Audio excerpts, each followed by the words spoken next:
बिस्मिल्लाहिर्रहमानिर्रहीम। अस्सलाम वालेकुम डियर स्टूडेंट्स, कैसे हैं आप सब। फ़र्स्ट ऑफ़ ऑल सॉरी, कुछ मसरूफियात की वजह से मेरे लेक्चर्स तो थोड़े से लेट हो गए, तकरीबन एक महीने के बाद अब ये पहला लेक्चर है।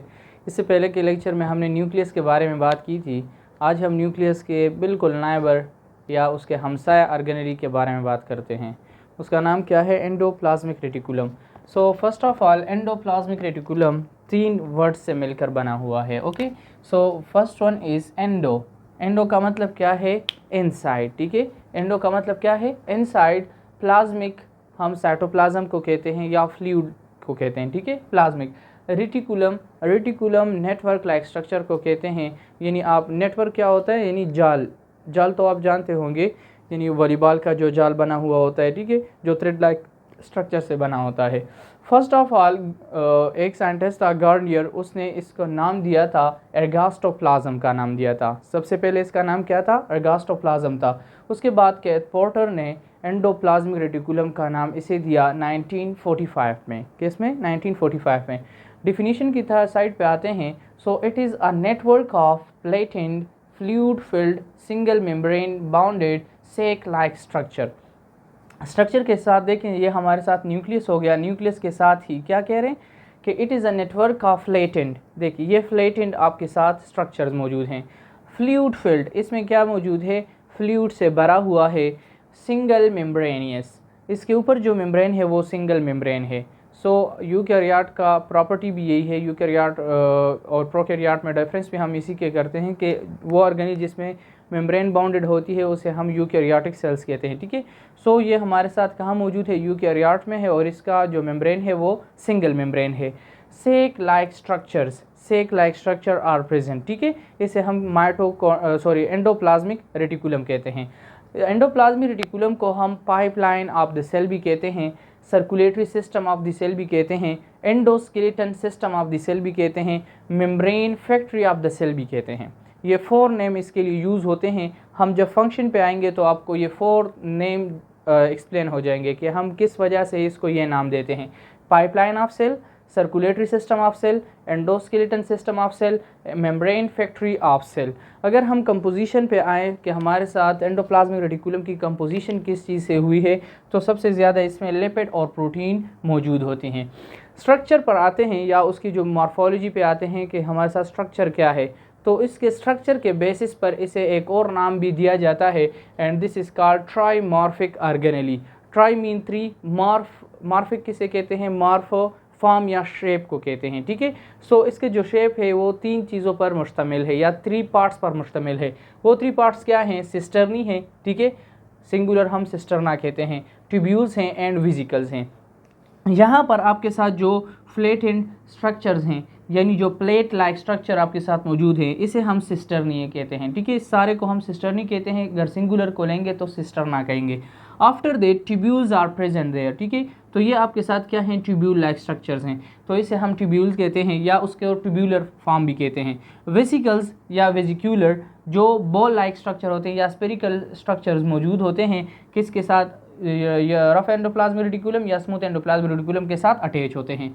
ओके, सिस्टर्नी को हम लेमुलर फॉर्म भी कहते हैं। It is a flattened long sac like structure arranged in parallel form. किस फॉर्म में मौजूद हैं? पैरेलल फॉर्म में, in a form of a bundle like structure बना रहे हैं। और क्या बना रहे हैं? बंडल बना रहे हैं। आप जब भी कोई बंडल बनाते हैं तो एक दूसरे के ऊपर चीज़ों को रखते हैं और उससे फिर बंडल बन जाता है। ठीक है, ट्यूब्यूल्स क्या है? Tubular form. It is a wider tube like, ठीक है, ट्यूब लाइक इर्रेगुलर, कोई इसकी रेगुलरिटी नहीं है।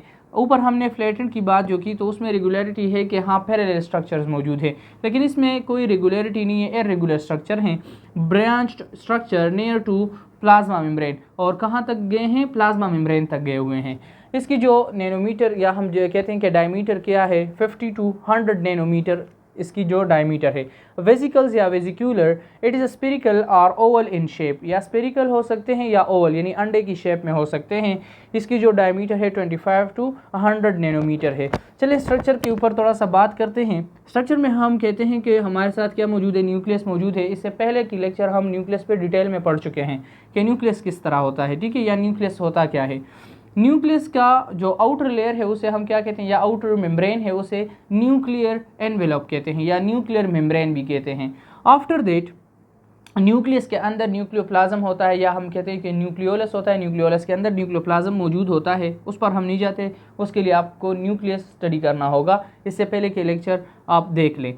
न्यूक्लियस के ऊपर पोर्स लाइक स्ट्रक्चर मौजूद होते हैं। क्या है? पोर यानी सुराख मौजूद होते हैं, उसे हम क्या कहते हैं? न्यूक्लियर पोर कहते हैं। अब होता क्या है हमारे साथ, ये न्यूक्लियस जो है इसकी जो अपर यानी लेयर है, अपर मेम्ब्रेन या न्यूक्लियर एनवेलप है, वो एक्सटेंड हो चुकी है। किन? फ्लैटेन लाइक स्ट्रक्चर में एक्सटेंड हो गई है। देखिए यहाँ अंदर से नहीं, ठीक है, यहाँ से ये एक्सटेंड हो चुकी है फ्लैटेन लाइक स्ट्रक्चर में, और यहाँ से जो प्लाज्मा है या फ्लूइड लाइक स्ट्रक्चर है, जब इनसाइड द एंडोप्लाज्मिक रेटिकुलम आती है तो उसे फिर हम दूसरा नाम देते हैं, ल्यूमन का नाम देते हैं। क्या देते हैं? ल्यूमन, या आप उसे सिस्टर्नल फ्लूइड भी कह सकते हैं। ओके, दूसरी बात, यहाँ से जो फ्लूइड आती है किस एंडोप्लाज्मिक रेटिकुलम में, उसे हम ल्यूमन कहते हैं, और उस ल्यूमन के साथ आप दूसरा नाम इसको सिस्टर्नल फ्लूइड भी कहते हैं।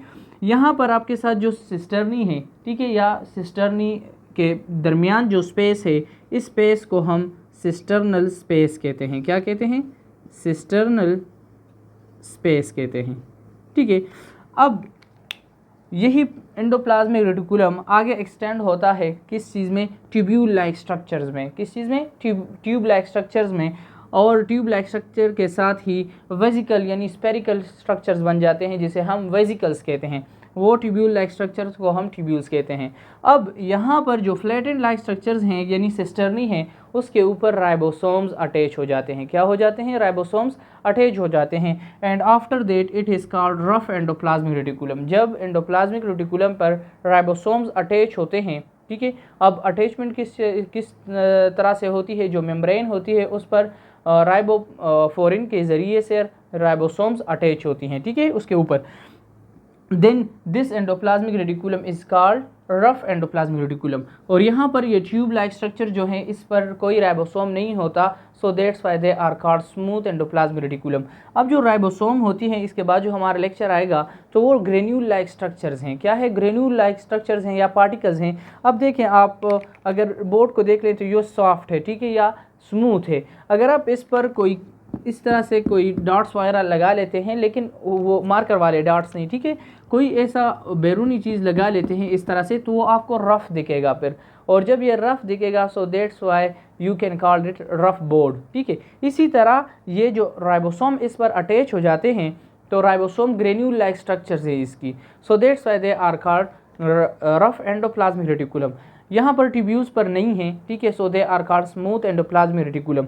यहाँ पर जो वेजिकल्स हैं, अब कुछ बुक्स में है कि हाँ वेजिकल्स पर भी राइबोसोम होते हैं, और कुछ कहते हैं कि नहीं वेजिकल पे नहीं होते। So you can write that may or may not, ठीक है, हाँ कभी हो भी सकते हैं और नहीं भी हो सकते।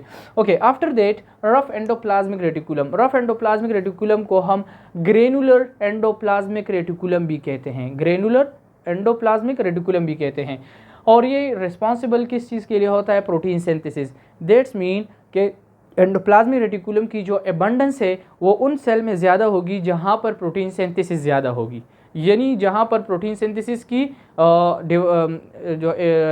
को क्या होता है, जो उसकी जो रिक्वायरमेंट होती है वो ज़्यादा होगी, वहाँ पर एंडोप्लाज्मिक रेटिकुलम, कौन सा? रफ एंडोप्लाज्मिक रेटिकुलम की एबंडेंस ज़्यादा होगी। लाइक फॉर एग्जांपल लीवर और पैंक्रियाज, यहाँ पर क्या होगा? रफ एंडोप्लाज्मिक रेटिकुलम की एबंडेंस ज़्यादा होगी। ट्रांसपोर्टेशन ऑफ प्रोटीन का काम करती है, किस तरह करती है वो देखते हैं फिर। स्मूथ एंडोप्लाज्मिक रेटिकुलम ये ए ग्रेनुलर है। याद रखें बायोलॉजी में जहाँ पर भी या ए आ जाए, ठीक है, किस चीज़ से? एक कंप्लीट वर्ड के आगे आपके साथ ए लग जाए तो इसका मतलब नहीं होगा, ठीक है, या एब्सेंट होगा। सो ए ग्रेनुलर इट्स मीन कि यहाँ पर आपके साथ राइबोसोम नहीं है। लिपोप्रोटीन और ग्लाइकोप्रोटीन के सिंथेसिस के लिए ये इस्तेमाल होता है, ठीक है। तो जो स्मूथ एंडोप्लाज्मिक रेटिकुलम है ये आपके साथ ग्लाइकोप्रोटीन और लिपोप्रोटीन के सिंथेसिस के लिए यूज़ होता है। Produce hormones made of lipid, और वो हार्मोन्स प्रोड्यूस करता है जो लिपिड से बनते हैं, ठीक है। आपके साथ स्मूथ एंडोप्लाज्मिक रेटिकुलम कौन से हार्मोन्स प्रोड्यूस करता है? जो लिपिड से बनते हैं। यहाँ पर आपने बात की कि लिपोप्रोटीन और ग्लाइकोप्रोटीन। लाइक फॉर एग्जांपल कार्टिकोस्टेरॉइड्स हैं जो कि एड्रीनल ग्लैंड से प्रोड्यूस होते हैं, टेस्टोस्टेरोन है जो कि मेल के टेस्टिस से सिक्रीट होते हैं, और इसी तरह एस्ट्रोजन है जो कि फीमेल के ओवरी से सिक्रीट होते हैं। इसी तरह और फंक्शन इसके क्या हैं, जब एसिटाइल कोएंजाइम ए, ठीक है, acetyl coenzyme a smooth endoplasmic reticulum के साथ अटैच हो जाता है, ठीक है, तो उससे क्या बन जाता है, फैटी एसिड बन जाते हैं, और उस फैटी एसिड से आगे एटीपी जनरेट होती है। उसके बाद फास्फोलिपिड्स भी बनता है उससे, और वो फास्फोलिपिड मेम्ब्रेन्स में काम आते हैं, ठीक है, डिफरेंट मेम्ब्रेन्स में। उसी के साथ ही कोलेस्ट्रॉल भी प्रोड्यूस होता है। कोलेस्ट्रॉल हम कहते हैं कि एनिमल सेल में होता है, ठीक है। कोलेस्ट्रॉल से सेल मेम्ब्रेन भी बनता है जो कि फ्लूइडिटी में मदद देता है। हमने सेल मेम्ब्रेन की स्ट्रक्चर की बात की थी, आप काइंडली वो भी देख लें। तो उसमें अंदर क्या दंसे हुए थे, एम्बेडेड थे कोलेस्ट्रॉल के पार्टिकल्स थे या कोलेस्ट्रॉल थे, मालिक्यूल थे, ठीक है। तो वो क्या करता है, वो फ्लूइडिटी में हेल्प करता है। उसी के साथ हम कहते हैं कि smooth endoplasmic reticulum bile acid भी प्रोड्यूस करता है, कहाँ से, लीवर से। उसके साथ ही सेक्स हार्मोन्स भी प्रोड्यूस करता है लाइक टेस्टोस्टेरोन एंड एस्ट्रोजन। उसके साथ ही स्टीरॉयड हार्मोन्स लाइक कॉर्टिकोस्टेरॉइड्स, ठीक है, जो एड्रीनल ग्लैंड से सिक्रीट होते हैं। तो ये इस स्मूथ एंडोप्लाज्मिक रेटिकुलम के फंक्शन है जो कि बहुत ज़्यादा है, ठीक है। अगर रफ एंडोप्लाज्मिक रेटिकुलम को देखें तो वहाँ से सिर्फ प्रोटीन सिंथेसिस होती है। किस तरह होती है, यहाँ पर देखें, यहाँ से क्या होता है, आरएनए, ठीक है, आरएनए यहाँ से हेरिडिटी मटेरियल डीएनए से आरएनए बन जाता है और वो यहाँ पर आ जाता है लाइक दैट, ठीक है, राइबोसोम के पास आ जाता है। राइबोसोम उसे क्या करता है, राइबोसोम उसकी प्रोटीन सिंथेसिस कर लेता है, ठीक है। राइबोसोम प्रोटीन सिंथेसिस करता है, किस तरह करता है हम वो इंशाल्लाह नेक्स्ट लेक्चर में डिटेल से पढ़ेंगे कि किस तरह अमीनो एसिड उसके साथ अटैच होती हैं, फिर एग्जिस्ट होती हैं। यहाँ पर आप सिर्फ इतना सीखें कि यहाँ से क्या होता है, प्रोटीन सिंथेसिस हो जाती है और उसके ज़रिए से फिर ये वेजिकल्स में आ जाती है, और ये वेजिकल्स का काम क्या होता है, वो ट्रांसपोर्ट करता है। क्या करता है, ट्रांसपोर्ट करता है प्रोटीन को कि किस जगह पर इसका काम है वहाँ पर ले जाता है, ओके। दूसरा फंक्शन इसका क्या है कि ये हमारे साथ स्मूथ एंडोप्लाज्मिक रेटिकुलम डिटॉक्सिफिकेशन में भी काम करता है। डिटॉक्सिफिकेशन क्या होता है, फॉर एग्जांपल समवन के ड्रग्स, किसी कोई ड्रग का पी लेता है, ठीक है, या खा लेता है, या हम जहर कहते हैं कि जो खा लेता है, खुदकुशी की कोशिश करता है, तो बहुत हद तक क्या करता है स्मूथ एंडोप्लाज्मिक रेटिकुलम की कोशिश ये होती है कि मैं इस बंदे को बचा लूँ। तो वो क्या करता है, उस ड्रग या पॉइजन के साथ OH ग्रुप को अटैच कर लेता है, ठीक है, OH ग्रुप को अटैच कर लेता है और उससे वो वाटर सॉल्युबल बना देता है। अगर वो वाटर सॉल्युबल बन जाता है, इट्स मीन कि वो वाटर में सॉल्व हो जाता है, और अगर वो सॉल्व हो जाता है तो फिर इंसान बच जाता है, ठीक है, वो पॉइजन इतना काम नहीं कर पाता। अगर for example OH group attach नहीं हो पाता और ड्रग्स बहुत ज़्यादा ले लिए हैं तो उससे फिर इंसान मर जाता है। डिटॉक्सिफिकेशन को हम बायो ट्रांसफॉर्मेशन भी कहते हैं। दूसरा काम स्मूथ एंडोप्लाज्मिक रेटिकुलम का क्या है, जो हमारे साथ कैल्शियम स्टोरेज होती है मसल्स में, ठीक है, जो मसल के कंट्रैक्शन में काम करती है, उसमें भी ये बहुत ज़्यादा काम देता है, ठीक है, यानी वहाँ पर कैल्शियम की स्टोरेज करता है मसल्स में। इंशाल्लाह हम ये सेकेंड ईयर के टॉपिक में मसल कंट्रैक्शन और रिलैक्सेशन में पढ़ेंगे। आज के लेक्चर में हमने एंडोप्लाज्मिक रेटिकुलम के बात की कि एंडोप्लाज्मिक रेटिकुलम कौन से अल्फाज से बना हुआ है, किसने इसे नाम दिया है, डिफिनीशन के बारे में बात की, फिर उसके अदर नेम के बारे में बात की, कंपोजिशन के बारे में भी बात की, फिर उसके parts on the basis of their morphology, ठीक है, उसके मार्फोलॉजी के बारे में कि उसके मार्फोलॉजी के बेसिस पर उसकी कितनी पार्ट्स हैं। तो वो 3 पार्ट्स भी हमने पढ़ी, सिस्टर्नी, ट्यूब्यूल्स एंड वेजिकल। उसके बाद टाइप्स हैं endoplasmic reticulum on the basis of presence of and absence of ribosomes, ठीक है, rough endoplasmic reticulum and smooth endoplasmic reticulum, और उसके बाद उसके डिटेल में फंक्शन के बारे में बात की। इंशाल्लाह उम्मीद करता हूँ आपको बहुत कुछ समझ आ चुका होगा, और अगर आप समझ चुके हैं तो काइंडली अपने फ्रेंड्स के साथ भी ज़रूर शेयर करें और लाइक और सब्सक्राइब ज़रूर करें। अल्लाह हाफिज़।